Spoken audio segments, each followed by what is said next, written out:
ನಮಸ್ಕಾರ ರೈತ ಬಾಂಧವರಿಗೆ. ಸೊ ಬೈಕ್ ಟ್ರೋಲಿ ಕೂಡ ನೋಡ್ಬೋದು, ಸ್ಟೀಲ್ ಟೈಪಲ್ಲಿ ರೆಡಿ ಆಗಿದೆ. ಸೊ ಇದರಲ್ಲಿ ಯಾವುದೇ ರೀತಿಯಿಂದ ಬೆಂಡಿಂಗ್ ಸೀಟ್ ಇಲ್ಲ. ಸೊ ಪ್ರತಿಯೊಂದು ಹೆವಿ ಗೇಜ್ ಸೀಟ್ನ ನಾವು ಬಳಸಿದ್ದೀವಿ. ಸೊ ಸೋಡಾ ಬಂಡಿಗೆ ಅವರು ಮಾಡಿಸ್ತಾ ಇರೋದು. ಸೊ ನಮ್ಮ ಡ್ರೈವರೇ ಇಲ್ಲಿಂದ ಬಿಟ್ಟು ಬರಲಿ ಹೋಗ್ತಾ ಇರೋದು. 4 ಫೀಟ್ ಅಗಲ ಇದೆ, 6 ಫೀಟ್ ಉದ್ದ ಇದೆ. MRF ಟೈರ್ ಕೂಡ ಬಂದಿದೆ. ಸೊ ಇಂಡಿಕೇಟರ್ ಟೈಪ್ ನಾವು ಕುಣಿಸಿದ್ದೀವಿ, ಇಂಡಿಕೇಟರ್ ಕೂಡ ಕುಣಿಸಿದ್ದೀವಿ. ಸೊ ಫುಲ್ಲಿ ಸ್ಟೀಲ್ಲೆಸ್ ಸ್ಟೀಲ್ ಒಳಗೆ ರೆಡಿಯಾಗಿದೆ ಇದು. ಸೊ ಟಾಪ್ ಕೂಡ ಇದೆ ಇದಕ್ಕೆ ನೋಡ್ಬೋದು. ಹಾಗೂ ಇಲ್ಲಿಂದ ನಾವು ಡ್ರೈವರ್ ಮುಖಾಂತರ ನಾವು ಕಳಿಸ್ತಾ ಇರೋದು. ಸೊ ಕಸ್ಟಮರಲ್ಲಿ ಬಂದಿಲ್ಲ. ಸೊ ಅವ್ರು ಬಿಡಬೇಕಾದ್ರೆ ಬಂದಿದ್ರೆ ಮಾತ್ರ, ತೊಗೊಂಡೋಗ್ಬೇಕಾದ್ರೆ ನಮ್ಮ ಡ್ರೈವರ್ ಮುಖಾಂತರ ತೊಗೊಂಡು ಹೋಗ್ತಾರೆ. ಸರ್ ನಮಸ್ಕಾರ ರೀ. ಸರ್ ನಮಸ್ಕಾರ ರೀ. ಸರ್ ಯಾವ ಊರು ಸರ್ ಹೋಗ್ತಾ ಇರೋದು ನೀವು ಇವಾಗ? ರಬಕಾ ಬಂದೆಟ್ಟಿ ಸರ್. ಈಗೆಲ್ಲ ಸ್ಟೀಲ್ ಬಂಡಿ ಎಲ್ಲ ರೆಡಿ ಆಗೈತಿಲ್ಲ ಸರ್? ಹೌದು ರೀ. ಎಷ್ಟು ಕಿಲೋಮೀಟ್ರ್ ಆಗುತ್ತೆ ಸರ್ ಇಲ್ಲಿಂದ? 135 ಕಿಲೋಮೀಟ್ರ್ ಆಯ್ತು. 135 ಕಿಲೋಮೀಟ್ರ್ ಐತೆ ಸರ್. ಎಷ್ಟು ಅವರಲ್ಲಿ ಹೋಗ್ತೀರಿ ನೀವು ಇಲ್ಲಿಂದ? 5 ತಾಸ್ನಾಗ ಹೋಗ್ತೀನಿ. 5 ತಾಸು ಅಂದ್ರೆ ಮಿನಿಮಮ್ ಬೇಕು. ಪಾರ್ಟಿ ಜೊತೆ ಎಲ್ಲ ಮಾತಾಡಿದ್ದೀರಿ ಸರ್? ಪೇಮೆಂಟ್ ಕೂಡ ಆಗಿದೆ. ನಿಮ್ಮ ಪೇಮೆಂಟ್ ಕೂಡ ಆಗಿದೆ ಅಲ್ಲ? ನಮ್ಮದು ಪೇಮೆಂಟ್ ಆಗೈತೆ ರೀ, ಗಾಡಿ ಪೇಮೆಂಟ್ ಆಗಿದೆ. ಅವಾಗಲೇ ಮುಂದೆ ಹೋಗೋದು. ಸೊ ಇಲ್ಲಿಂದ ಹೋಗ್ತಾ ಇದೆ ಡೆಲಿವರಿ, ಹೋಮ್ ಡೆಲಿವರಿ ಕೊಡ್ತಾ ಇದ್ದೀವಿ. ಸೊ ಫುಲ್ಲು ಸೀಟ್ ಬಂದುಬಿಟ್ಟು ಯಾವುದೇ ರೀತಿಯಿಂದ ಬೆಂಡಿಂಗ್ ಇಲ್ಲ, ಪ್ರತಿಯೊಂದಕ್ಕೂ ವೆಲ್ಡ್ ಇದೆ. ಸೊ ಫ್ರೇಮ್ ಯಾವ ಥರ ನಾವು ಬಾಡಿ ಬಿಲ್ಡ್ ಮಾಡ್ತೀವಲ್ಲ ಅದೇ ರೀತಿಯಿಂದ ಬಿಲ್ಡ್ ಆಗಿದೆ. ಸೊ ಸೋಡಾ ಅಂಗಡಿಗಾಗಿ ಅವ್ರು ಮಾಡಿಸಿರೋದು. ಸೊ ಸೋಡಾ ಬಾಟ್ಲಿ ಕೂಡ ಇಡಲಿಕ್ಕೆ ಸ್ಪೇಸ್ ಕೂಡ ಇದೆ. ಸೊ ಅದೇ ರೀತಿಯಿಂದ ಅವರ ಕಸ್ಟಮರ್ ರೀತಿಯಿಂದ ನಾವು ಮಾಡಿರೋದು.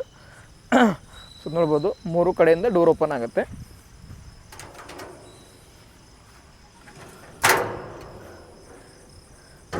ಮೂರು ಕಡೆಯಿಂದ ಡೋರ್ ಓಪನ್ ಆಗುತ್ತೆ. ಬ್ಯಾಕ್ ಸೈಡು ಓಪನ್ ಆಗುತ್ತೆ ಹಾಗೂ ಫ್ರಂಟ್ ಸೈಡು ಓಪನ್ ಆಗುತ್ತೆ.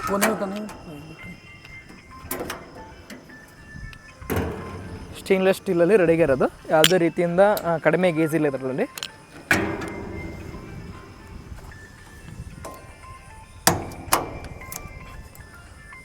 ಮೂರು ಕಡೆಯಿಂದ ಡೋರ್ ಓಪನ್ ಆಗುತ್ತೆ. ಸೊ ಇಲ್ಲಿ ಕೂತ್ಕೊಂಡು ವ್ಯಾಪಾರ ಆರಾಮಾಗಿ ಮಾಡ್ಬೋದು. ಸೊ ಸೋಡಾ ಬಾಟ್ಲಿ ಇಡಲಿಕ್ಕೆ ಜಾಗ ಕೂಡ ನಾವು ಕೊಟ್ಟಿದ್ದೀವಿ.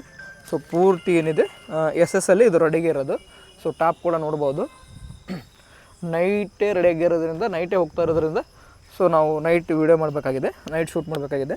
ಸೊ ಕೂತ್ಕೊಳ್ಳಿಕ್ಕೆ ಸ್ಟೀಲಲ್ಲಿ ಡಬ್ಬ ಕೂಡ ರೆಡಿ ಇದೆ. ಸೊ ಇದು ಕೂಡ ಸ್ಟೀಲಲ್ಲೇ ರೆಡಿಯಾಗಿರೋದು. ಸೊ ಸೈಡಲ್ಲಿ ಹಿಡ್ಕೊಳ್ಳಿಕ್ಕೆ ಪೈಪ್ ಕೂಡ ಸ್ಟೀಲಲ್ಲೇ ರೆಡಿಯಾಗಿರೋದು. ಸೊ ಇವಾಗ MRF ಟೈರ್ ಕೂಡ ನಾವು ಅಳವಡಿಸಿದ್ದೀವಿ, ಇಂಡಿಕೇಟರ್ ಕೂಡ ಅಳವಡಿಸಿದ್ದೀವಿ. ಯಾರಾದರೂ ಈ ರೀತಿಯಿಂದ ಸ್ಟೇನ್ಲೆಸ್ ಸ್ಟೀಲ್ ಬಾಡಿ ರೆಡಿ ಮಾಡಿಸ್ಬೇಕಂದ್ರೆ ಸೊ HSM ಆಗ್ರೋ ಇಂಜಿನಿಯರಿಂಗ್ ಅವ್ರಿಗೆ ಕಾಂಟ್ಯಾಕ್ಟ್ ಮಾಡಿ ಈ ಥರದ ಹ್ಯಾವಿ ಸ್ಟೀಲ್ ಬಾಡಿನ ನೀವು ರೆಡಿ ಮಾಡಿಸ್ಬೋದು. ಯಾರಾದರೂ ಲೋಕಲ್ ಬೆಳಗಾವಿ ನಿಯರೆಸ್ಟ್ ಹಾಗೂ ಮುಧೋಳ, ಮಾಲಿಂಗಪುರ ಹಾಗೂ ರಬಕಾ ಬಂದೆಟ್ಟಿ ನಿಯರ್ ಇದ್ದರೆ, ಸೊ ರಬಕಾ ಬಂದೆಟ್ಟಿ ಅವ್ರು ಮಾಡಿಸಿದ್ದಾರೆ. ಸೊ ಅಲ್ಲಿ ಹೋಗಿ ಕೂಡ ನೀವು ಡೈರೆಕ್ಟ್ಲಿ ವಿಸಿಟ್ ಮಾಡಿ ನೀವು ಕೂಡ ಈ ಥರ ನೋಡಿ ಮಾಡಿಸ್ಕೋಬೋದು. ಸೊ ನೋಡ್ಬೋದು MRF ಟೈರ್ ಅಳವಡಿಸಿದ್ದೀವಿ. ಸೊ ಕಸ್ಟಮರ್ ಬರಲಿ ಬರದೇ ಇರಲಿ, ಸೊ ಅವ್ರ ಸ್ಪೇರ್ ಪಾರ್ಟ್ಸ್ಗಳನ್ನು ನಾವು ಕೊಟ್ಟಿದ್ದೀವಿ. ಮುಂದೋಗ್ರಿ, ಹಿಂದೆ ಬರ್ರಿ. ರಿವರ್ಸ್ ಕೂಡ ಹೋಗುತ್ತೆ, ಫಾರ್ವರ್ಡ್ ಕೂಡ ಹೋಗುತ್ತೆ, ಆ್ಯಲ್ ಬ್ರೇಕ್ ಕೂಡ ಇದೆ. ಹೋಗಿ